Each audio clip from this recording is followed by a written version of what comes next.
Alors Stephen Hawking fait partie des théoriciens qui ont beaucoup fait avancer notre compréhension des trous noirs. Alors aussi bien les gros trous noirs habituels formés par l'évolution des étoiles ou le trou noir géant, etc.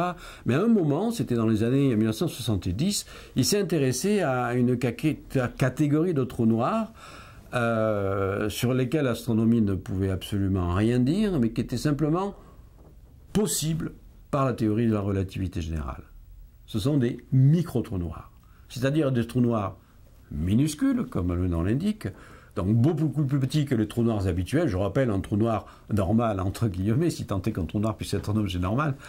Enfin, un trou noir habituel, c'est un trou noir qui se forme par l'effondrement du cœur d'une étoile. Donc la masse d'un trou noir typique, d'un trou noir distellaire, c'est une masse d'étoiles. 2 fois, 3 fois, 10 fois la masse du Soleil. Et la taille, c'est quelques kilomètres, pas plus. Bien, voilà. Maintenant, Hawking s'est dit, mais a priori, la relativité générale n'interdit pas qu'il puisse y avoir des trous noirs de taille aussi petite qu'une particule élémentaire. Et corrélativement, la masse, évidemment, diminue. Alors, par exemple, un mini-trou noir ou micro-trou noir typique, c'est un trou noir qui aurait la taille du proton, particules élémentaires, mais la masse d'une montagne, c'est-à-dire 1 milliard de tonnes. Bon, pourquoi pas? Alors, on sait que ces trous noirs, c'est sûr qu'on ne peut pas les observer, ça c'est sûr. Ils peuvent exister sur le papier, donc ils existent peut-être dans l'univers. Il faut comprendre la façon dont ils se forment. Pas aujourd'hui, c'est sûr, mais ils ont pu se former au Big Bang. Pourquoi? Parce qu'au Big Bang, il y avait dans la soupe primitive tellement de pression extérieure que des petits grumeaux, des petits excès de densité auraient pu être écrasés de l'extérieur par la pression extérieure et former ces micro-trous noirs. Voilà, donc Hawking a commencé par faire cette hypothèse, les micro-trous noirs primordiaux. Puis il s'est dit, maintenant je vais étudier ses propriétés. Est-ce qu'ils se comportent comme les trous noirs normaux? Un gros trou noir, c'est quelque chose qui attire par la gravité gigantesque, qui emprisonne la lumière, etc., etc. Et Hawking se dit très justement, et de façon très pertinente, un micro-trou noir, à partir du moment où il est microscopique, il obéit aux lois de la physique microscopique. Et les lois de la physique microscopique, c'est la physique quantique. Or, le trou noir classique, il obéit aux lois de la relativité générale. Théorie de la gravitation. Donc, problème. Donc, Hawking se dit, eh bien, je vais légèrement modifier ma description du trou noir en incluant effectivement quelques propriétés de la physique quantique. Voilà, il fait un calcul. Et il découvre que son mini-trou noir, au lieu de se comporter comme un trou noir habituel, il se comporte complètement à l'envers. Il s'évapore. Il rétrécit en émettant une bouffée extraordinaire d'énergie. Je dois dire, je connais bien Hawking, sur le moment, il a cru qu'il s'était trompé. Il a refait le calcul. Et c'était toujours là.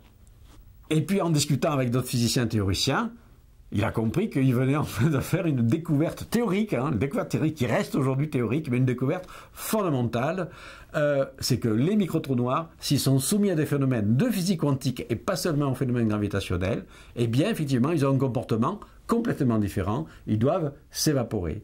Et que donne l'évaporation d'un trou noir? Ben, ça donne une forme de rayonnement, qu'aujourd'hui on appelle le rayonnement de Hawking, qui pose tout un ensemble de questions absolument fascinantes, sur lesquelles, des questions non résolues, entre autres, sur lesquelles travaillent beaucoup aujourd'hui deux théoriciens.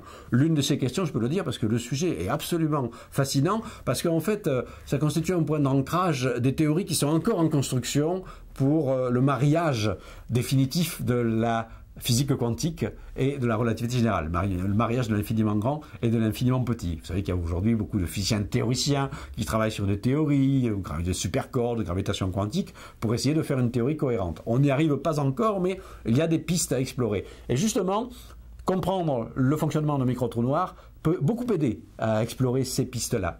Voilà.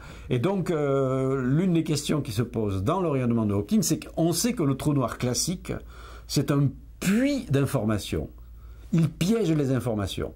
C'est-à-dire qu'en fait, toute l'information que l'on peut avoir sur la nature de la matière qui tombe pour former un trou noir, par exemple, etc., tout ça, ça disparaît, c'est effacé.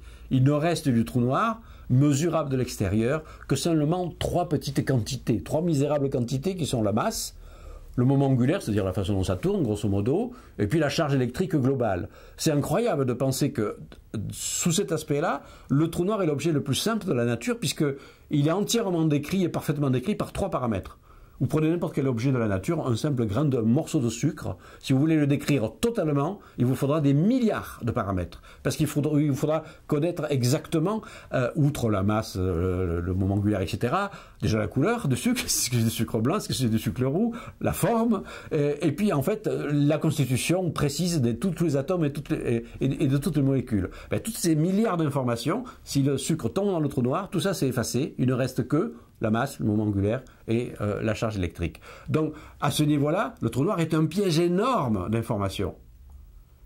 Sont-elles à jamais perdues? Hawking croyait que le trou noir bouffait une fois pour toutes des informations et qu'elles étaient à jamais perdues. Et puis, il y a le rayonnement Hawking. Le trou noir s'évapore. Donc, ça veut dire qu'il va restituer de l'information. Donc, grosse question. Est-ce que l'information restituée dans le rayonnement Hawking, est-ce que c'est toute l'information de départ ou est-ce que c'est qu'une petite partie de l'information? Il y a eu un pari qui a été fait, un pari de théoricien. Hawking a dit ce n'est qu'une petite partie de l'information qui ressort du trou noir. D'autres physiciens théoriciens qui, eux, travaillaient davantage sur la physique quantique, ont dit non, la physique quantique ne permet pas de perte d'information. Il doit y avoir des processus encore mal compris qui font que toute l'information doit être récupérée lors de l'évaporation d'un trou noir. Eh bien, figurez-vous que les derniers développements de ces théories complexes-là semblent donner raison aux adversaires de Hawking, c'est-à-dire il semblerait que dans l'évaporation d'un trou noir, au moins sur le papier, puisque ça n'a jamais été observé, toute l'information soit bel et bien restituée.